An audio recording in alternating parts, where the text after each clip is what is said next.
Hello and welcome to the Scotland Rugby News podcast with me, your host, Bruce Aitchison from Happiness Egg Shaped. We're ready for a wrap-up of the Six Nations and I look forward to the Women's Six Nations. Hello, Gavin Harper, the man with the words. How are you? Yeah, not so bad, Bruce. Just about recovered from Paris and won Six Nations, and we're just getting ready for another one with the Women's Six Nations ready to start this weekend. But no, all good, busy as ever. Yeah, France looked terrible. But before we get all the gossip, let's just maybe take a quick word from our sponsor, Scotland.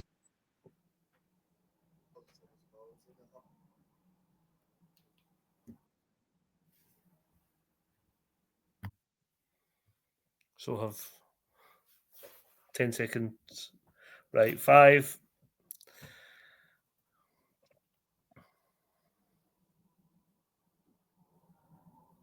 Hello and welcome to the Scotland Rugby News podcast with me, your host, Bruce Aitchison from Happiness Egg Shaped, and him, the man with the words, the editor extraordinaire, the one and only Gavin Harper. How are you, sir?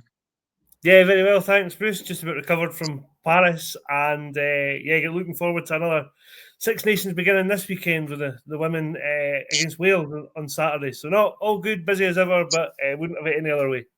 Yeah, looking forward to it. So we'll have a wash up of the men's Six Nations and I look forward to the women's Six Nations. But first, a word from our sponsor. Scotland Rugby News podcast is brought to you by S1 Jobs. If it's time to hand in your transfer request, then head over to S1 Jobs today and upload your CV. With thousands of jobs across Scotland, you'll find the one at S1 Jobs. Start your search now. So, Gav, France was the cherry on the top, and it was probably just too much for Scotland, I think. Yeah, I think that's fair. Actually, at the time, thought Scotland played pretty well, and then having watched the game back, I'm more convinced that Scotland played better than I actually thought they did at the time. Particularly the first half. You look at the problems they caused. Think if Tom Jordan's try just before half time is given, then Scotland go up into half time. The momentum, the Mavaka thing, we'll obviously talk about. That was a big factor. And then, look, France brought on 7 fight, basically a whole new pack, and just took the game away from Scotland. They were very, very good. But when you look at the no try for Scotland right before half time, France scored within 2 or 3 minutes of the second half. It's a 14-point swing, and all of a sudden, you felt from then like Scotland were chasing the game. And France were pretty clinical, and I think Rory Dowd said after the game, deserving champions because they've been phenomenal this Six Nations. The England game must really sting for France because that just feels like an absolute hiccup. They just got it wrong. I mean, to win this Six Nations without winning a Grand Slam is actually pretty impressive. Yeah, and you're right. They'll be kicking themselves about that because they still played well in that game. But they missed so many chances, and it was so uncharacteristic of this French team that they actually played a bit like Scotland. They made loads of chances, they just couldn't take any of them, and that'll be the frustration that they probably were Grand Slam deserving. They were head and shoulders, I think, above everybody else. And I don't think England. I mean, England looked good on Saturday, but the reality is Scotland should also have put a similar score on Wales and didn't. And I think that maybe is the bit where you can contrast the two teams. If you said before, we said before the Six Nations, France and Ireland are probably out in front. Then it's England and Scotland. And if you look at the way England sort of dismantled Wales in that second half, there has to be an element of frustration that Scotland didn't do that. And ultimately, again, it was fourth place. It was 2 wins out of 5. It's not really good enough. It remains to be seen what the future holds for Gregor Townsend and for this squad. But there's a sense of, speaking to Finn Russell on Friday before the game, he said, I'm not thinking about finishing, but you do think about how many chances have you got left, and that has to be in the minds of all the players who are 30 plus probably. You know, they're not going to get that many more shots at it, and to be constantly finishing sort of fourth is not great.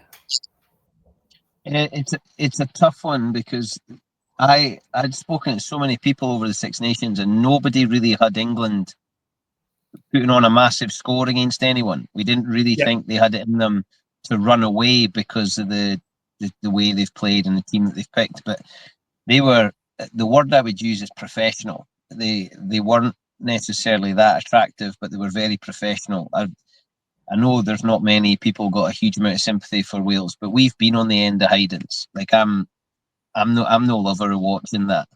The Italy-Ireland game was an interesting one because I think everybody's become Italian fans when they're not playing against you.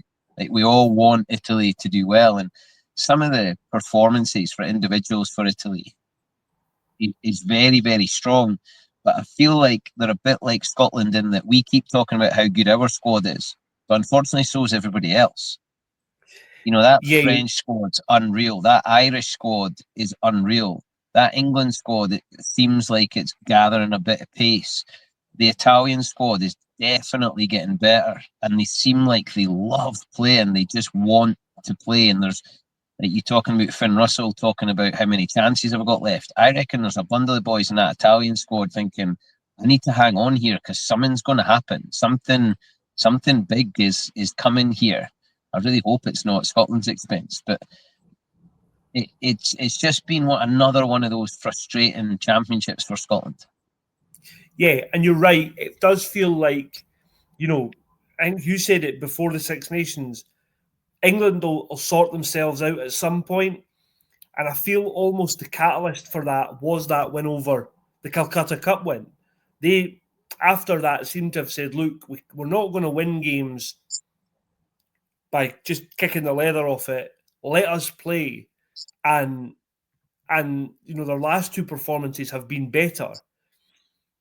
You're right, Italy, it feels like Italy at home have got a shot. I know they got destroyed by the French, but like I think France at the minute, and if you look at some of the French club teams, they're just doing things that are almost unheard of. Like you think of Bordeaux scoring 70 odd points in Europe, Toulouse scoring 70 points in Europe.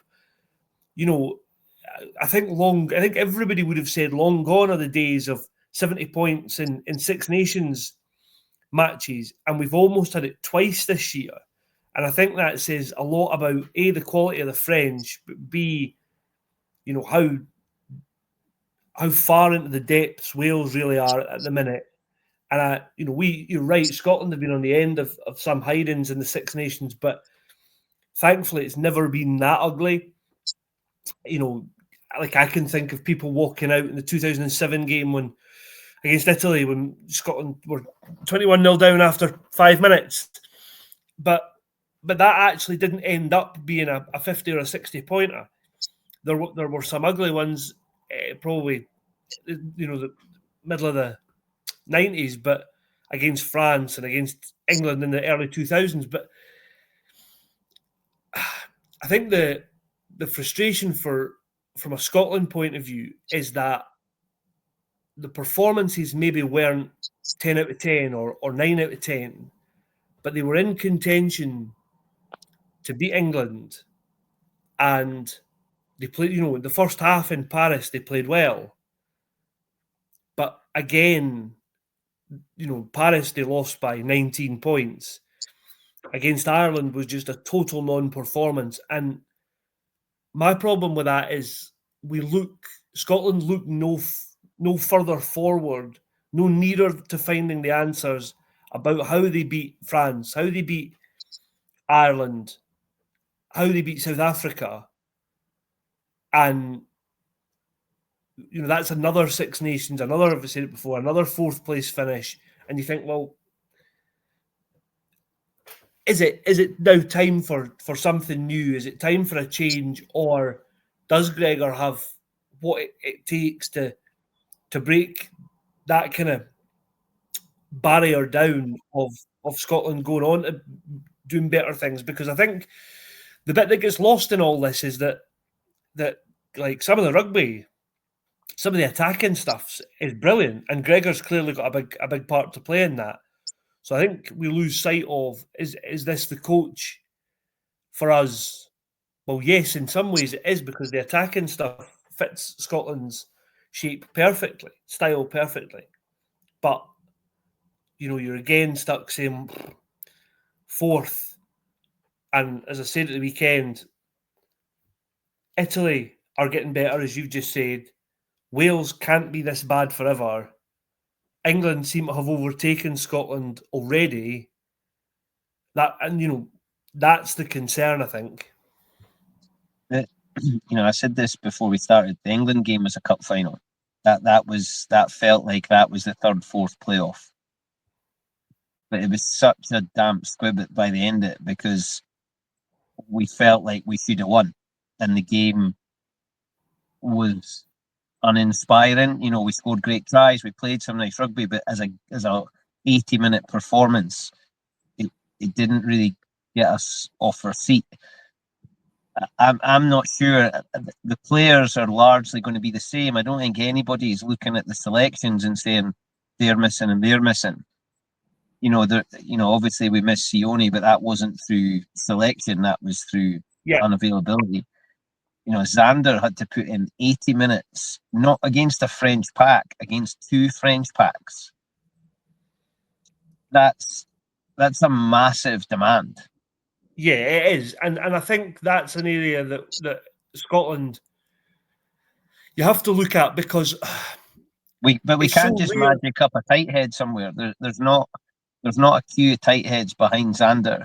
There's a lot of tight heads who are probably similar, and I'm still not sure I know anything about Will Hurd, because I don't watch a lot of the Premiership, and he's not had a lot of rugby for Scotland, so I'm not sure if he can do it. And I think that's the problem, isn't it? That the reality is, if Scotland are going to beat a top 2-3 team in the world, you're looking at there now being probably 5 or 6 players you need on that pitch for 80 minutes. I think Finn is one, clearly. Xander is clearly another.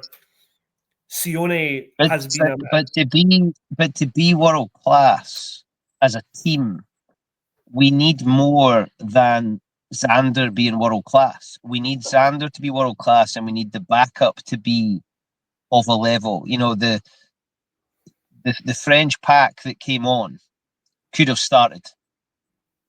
Yeah, all of them could have started, and there was no drop, and that was the same with South Africa in the autumn. Like, they've probably got 2 more that they could switch in, and it wouldn't make the blindest bit of difference. Like, and I take people's point that's where Scotland are punching above their weight to be competing with these teams who've got huge player pools, and you're looking, probably in the most specialised position on the pitch. Scotland have got one guy who can stand up to 4 or 5 Springbok loose heads, or French, Cyril Bay coming off the bench this time last year, 2 years ago, is probably in contention for a World 15. Like, it's just ridiculous. And I think, it's quite clear that there is a drop between the starter. You look at Finn's backup options, there is a drop. There's a drop. There's been a drop in performance between Dave Cherry and Ewan Ashman. There's been a drop in performance between Pierre Schumann and his backups. And Tom Jordan's done an admirable job at 12, but there is a drop from him in comparison to the performances of Sione. So, I think that is the reality check of where Scotland are. But I still would go back to, we can't change the players, and you're right. We now seem to be able to perform in these games for 40 minutes, 60 minutes, But like this thing about the big dip in every game is almost like a Scotland hallmark. If you're an opposition, if you're Wales and you can hang in there, Scotland are going to have a massive dip and they'll give you chances, they'll concede points. That's the worrying bit for me.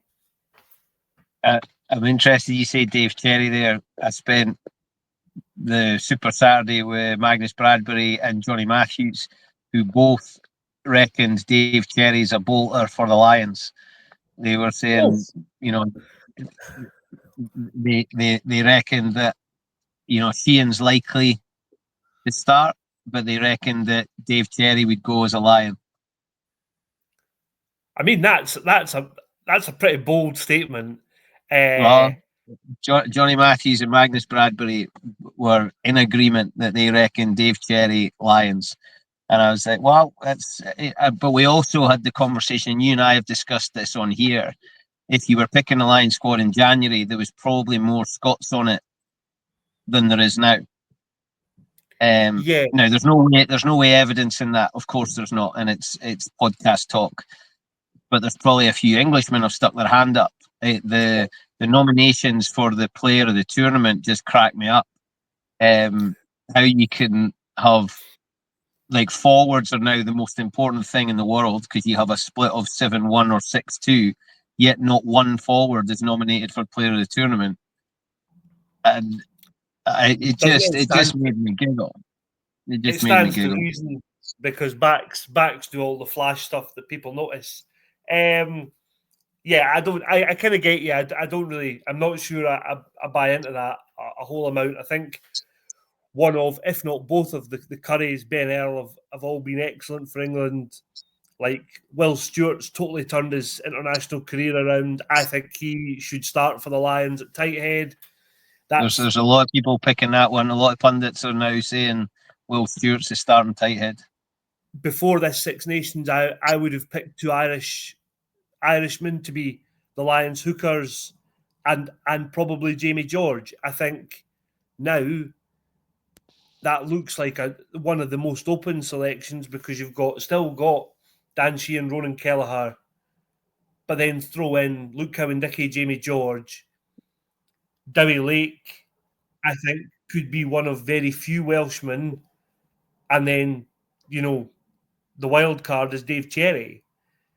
I think that's probably the one that Dave misses out because Dowie Lake, I think they will take because let's not pretend there will be pressure to get a few Welshmen in the squad. He's one that could be Jack Morgan, another. I think. Where was that pressure when there was the Scots on the tours? Well, this is it. There was one or two, and I think there will be literally one or two Welshmen, and I think those could be Jack Morgan has to go. Jack Morgan's on that flight. I think the last time we had a big Lions discussion, I was talking up Rory Darge. I think his performances have taken a bit of a dip. I can't see that happening. But Ben White, I think, has done himself no end of favours. I think he's got to go now. And I think he for me, he probably goes as second choice behind Gibson Park. So, I think Finn is the 10, not because Finn's had an outstanding Six Nations. I think because clearly he is the guy who can unlock defences. I think if you look outside him, he's probably going to have Hugh Jones at 13 and one of, because Ollie Lawrence, who obviously he plays with at Bath, I would go Sione or Bundyaki. Now, that familiarity is going to be massive. So then you say, well, does Blair probably is at fullback? So, but there's a case you could make for Hugo Keenan. There's a case you could make for James Lowe on the left wing, or Duhan, Darcy, or Tommy Freeman. Tommy Freeman's somebody who would literally not have been in a discussion like this 2 months ago, and now, like I was looking earlier, and it was either Sam Warburton or John Barclay had him started, and you think, and he can play in the centre. So all these wee intricacies of picking a wider squad will come into the consideration. One of the things we did find out at the weekend is it sounds like Gregor is not going to be part of certainly that setup. He was obviously attack coach 4 years ago. We asked him after the game in Paris if he would be involved, and I think his rather short reply was, "I wouldn't think so." Now, he wouldn't comment any further on whether any of his assistants have been contacted. I find that hard to see. I think Andy Farrell is a defence coach. He might want his own stamp on that side of the game. I think they'll look elsewhere for forwards and scrum coaches. And so, yeah, you start to think, well, from a coaching point of view, there's not going to be many or potentially anybody to put a case forward for some of these 50-50 Scotland calls. Yeah, I think we could be here all day talking about that. Do you know what I think would be quite interesting is if they go Bundy Aki at 12 and Sione at 13, just go and smash it up. I like the idea of those two playing next to each other. Yeah, I mean, that'll happen at some point on the tour, and if Sione's fit and if they're both selected, but that's not the right combination. Well, we'll see. Do you know your bit on Finn? If you put Finn Russell in the number 10 shirt for Ireland, as you keep saying, the marker of a good game for a 10, the shorts only getting muddy. Yeah, I mean, like Finn would. I think that more so than being in the French team, I think Finn in that Irish team would be unbelievable because it looks like he can get a bit of an armchair ride there, and it's structured in a way that Finn could still be Finn, which is never going to happen. But I was watching the Ireland-Italy game and I thought, if Finn Russell was there, I reckon this lot are tearing this up. On the Ben White bit, I wasn't in the stadium on Saturday. I'm watching it. I'm able to see the replays.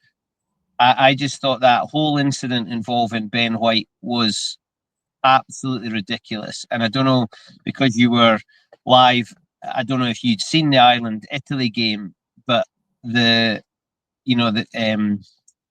his name, the brother for Italy that got carded for his ludicrous, the prop, Fichetti, was it? Who charged into the ruck with his shoulder.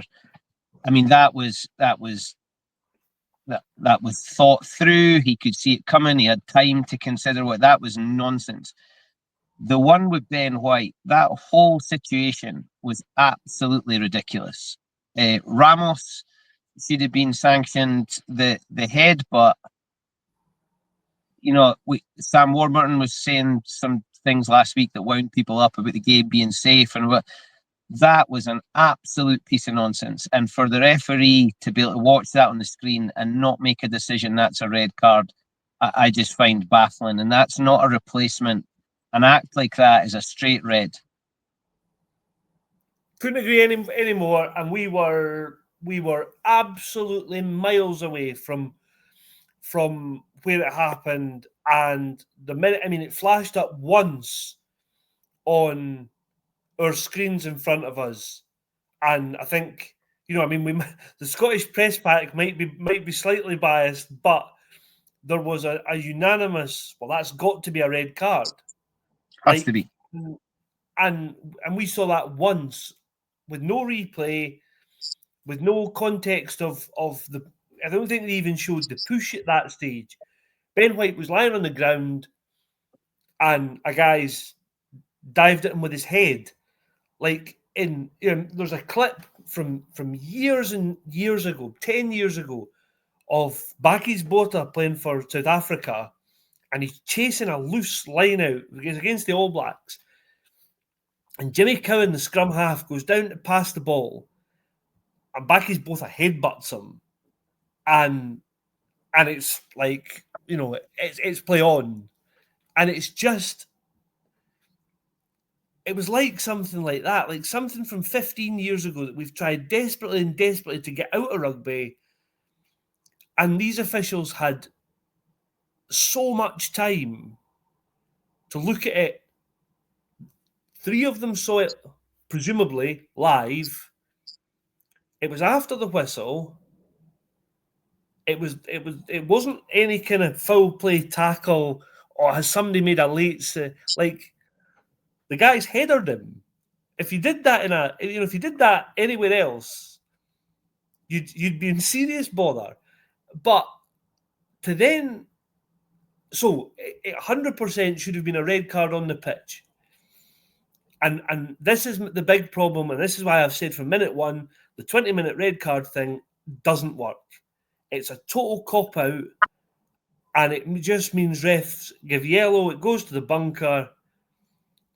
Then for another official to have reviewed that and said it's only worthy of yellow, and now of course Malvaka's, not a high degree of danger, I think. But again, it's the process. The process is all wrong. They've got to watch that and say, okay, this is not a tackle.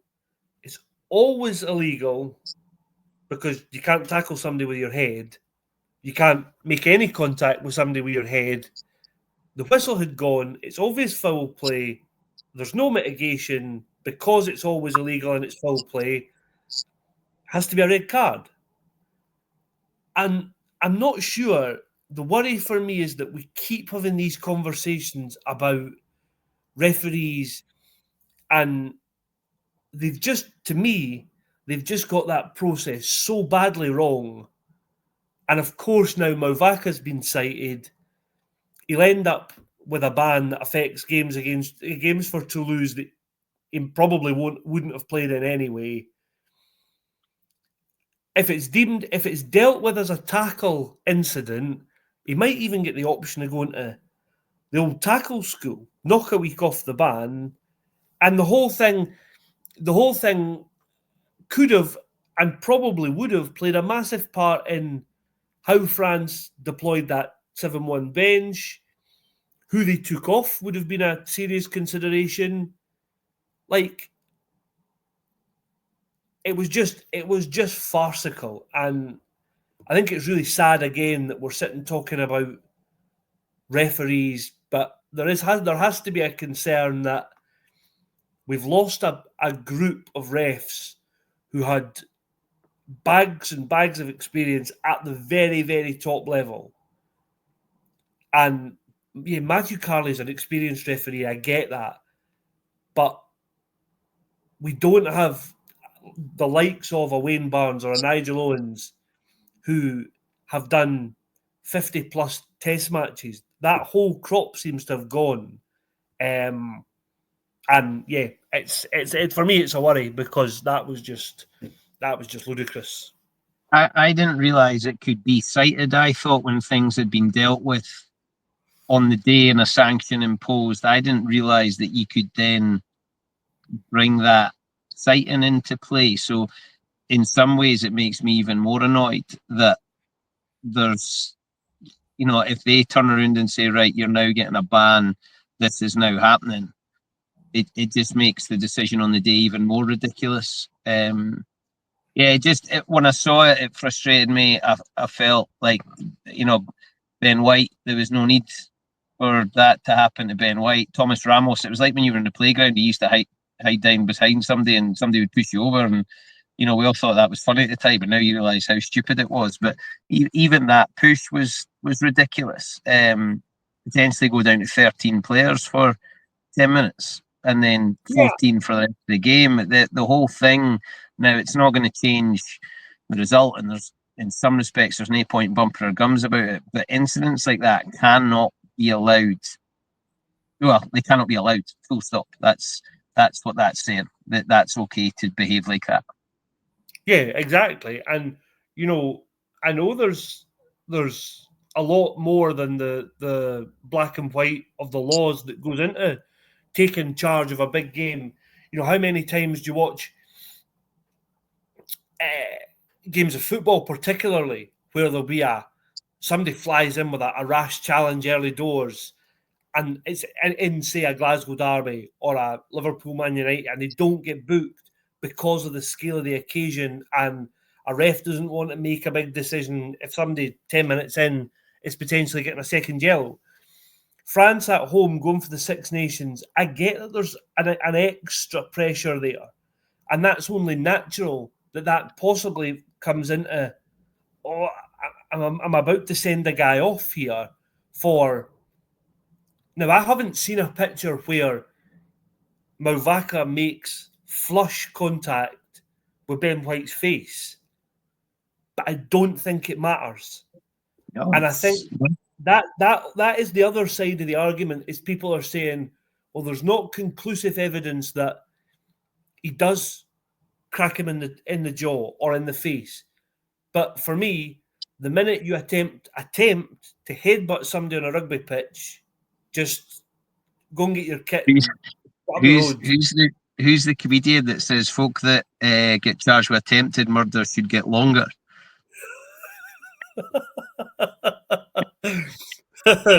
Yeah. Why are you being rewarded for being rubbish at it? Like it doesn't matter. The intention was there to cause harm, and a headbutt it's a different thing. Like, it's not throwing a fist or putting your hands up in defence.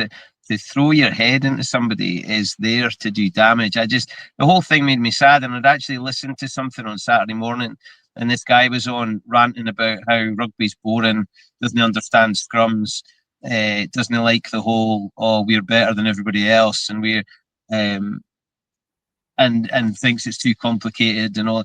And then you see something like that, and you think, if that's all that anybody hears about rugby from the weekend, no, I couldn't care if you're the old audience or the new audience. You're not going to be interested. It just made me sad. I was gutted that, as you say, it's rubbish that we're talking about it. But so come on, Rob Robertson's he's had a few tasty articles on Scotland Rugby News over the last couple of months.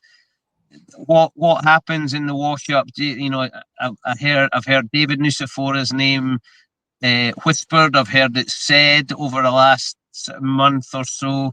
I've heard a couple of people telling me how good he is and how he seems to know his stuff, and but ultimately he's there to drive performance, drive results, make people accountable. So what happens next, Gav? So I think the first thing to say is this will be different to last year's Six Nations because Nucifora obviously wasn't in place. There was no performance director. So essentially, Gregor Townsend was able to there was a review. There's always a review after the Six Nations. And that'll be John McGuigan, Alex Williamson, and David Nucifora will sort of lead on that. And Gregor will present presumably to them. But last year, Gregor effectively could mark his own homework because there wasn't a performance director to challenge what he was saying. So now Nucifora's been in place for 5 months. This is the time when he needs to earn the money that he'll be paid by Scottish Rugby, because he probably will have the majority say in whether or not Gregor is the coach come the summer tour, come next year's Six Nations. And I think if the solution is that Gregor remains in place, I think we have to accept that would then mean a new contract and taking Scotland to the next World Cup, because his contract runs out after, in 12 months' time. So we'd essentially be signing up for one more Six Nations. That's not enough time for then somebody to come in and get on with the job of preparing for a World Cup. Clearly, the Franco Smith element is an important factor. Franco's obviously issued a bit of a come and get me to Wales when he was down there with Glasgow a few weeks ago, and I wasn't convinced when we spoke to Gregor after the game, that he was absolutely resolute in that he wanted to take Scotland forward. He said that resigning wouldn't be the right thing to do.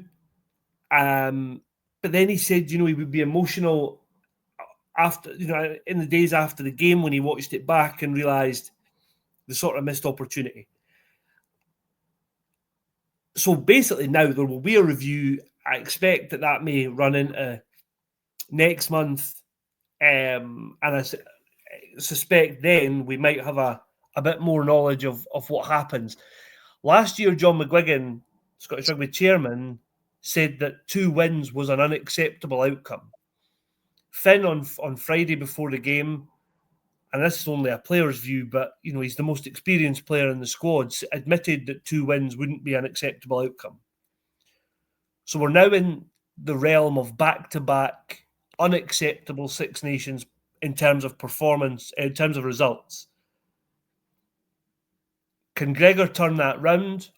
And we then would be going into potentially a 9th Six Nations and a 3rd World Cup when you consider that we finished 4th in the 5 of the last 6 years, and we've never finished higher than 3rd and not got out the pool stage at either World Cup that Gregor's been head coach. It starts to become a bit of a picture, but Nusafora might have a different view, might say, well, actually, we need to change someone in the backroom staff, or we need to bring somebody else in because there's signs of the performances, but we're not quite able to get the final step. So, yeah, that's the long answer. The short answer is there's a review, and we'll find out hopefully in the next few weeks where the sort of land lies. Yeah, I think he's there. Let's look ahead. Women's Six Nations kicking off. Interesting, 4th not good enough for the men. I think the women would say similar. 4th not good enough. They'll want to be probably in 3rd. I think England. If you bet against England, you're probably throwing your money away. France, interesting, but Ireland have really climbed, and some of the results in the Celtic Challenge have been really strong. But the Scotland women just feel like they're still on an upward, and there's players now being added to the squad that, again, I don't watch a lot of rugby from south of the border, so I'm not sure, but there's players who are now Scottish looking to the Summer World Cup, Six Nations chance to stick their hand up. So having gone from a point of probably being able to pick the 15 that starts and knowing all of them, either well or certainly I've met them, I'm now getting to a point where there's going to be players playing that I've no clue about. Yeah, and I think that is a good thing because I think it shows that there are players out there who are at international level and could come in and do a job, and you're not relying on the same 25, 30 players turning up for every squad, and there is now competition to get in the squad, not just the match day 23, never mind the 15. I think you're 100% right. 4th, from speaking to Rachel Malcolm yesterday, 4th's not good enough. They basically she said they want to win all their home games. Now, the fact you're right, the fact that Ireland are on that upward kind of trajectory, the fact Scotland have got them at home will be a big factor. If they can make the Hive crowd, a sellout or close to, that could be the decisive factor because the teams are, as we saw last year, really closely matched. They obviously start with Wales at the Hive on Saturday, which I think is a good start because those games have always been close. There's a real sense of a rivalry there, and Scotland will know that if they're 5% off it, they probably don't win. So they've got to be absolutely flying into that first game. Wales obviously have just brought in Sean Lynn as their coach from Gloucester Hartbury. He started literally 48 hours ago. So, and probably was pretty dusty in the morning, having won the PWR the day before. Yeah, the changing room scene with him dancing's absolutely class. Top Yeah, man, Sean. You are a man after my own heart. I love it. So he'll not be able to make massive changes, and I think that could play into Scotland's favour slightly. But similarly, Scotland have got a lot of new faces. You look at the second row, 3 of the 4 selected are uncapped. So there puts a bit of pressure there on Sarah Bonner to kind of deliver and be that glue, the experience in that department. But look, I think having 3 games at home is a good thing. I think if Scotland can finish third, they would take that and accept that as success. I think if we think back to the games last year, they played really well against France. But again, that was at the Hive. They've now got to go to La Rochelle and put in a similar performance. Last time they played in France, they got beat 55-0. So let's be under no illusions that'll be tough. But we've now got players with experience in France, which I think has to be a good thing. Players who have played in France, played at the best level, know some of the French players. So I think that's what I mean. It still feels like Scotland women are on an upward trajectory, but so are Wales, so are Ireland. The whole Six Nations, and with it being World Cup year, you're saying it's going to be tough to now get in the 23s. But everybody wants to be in those World Cup squads. Nobody wants to miss this World Cup because it's going to be like no other. So everybody's going to be battling and scrapping to do everything they can to get picked. I think it's going to be an amazing tournament. I cannot wait for it to kick off.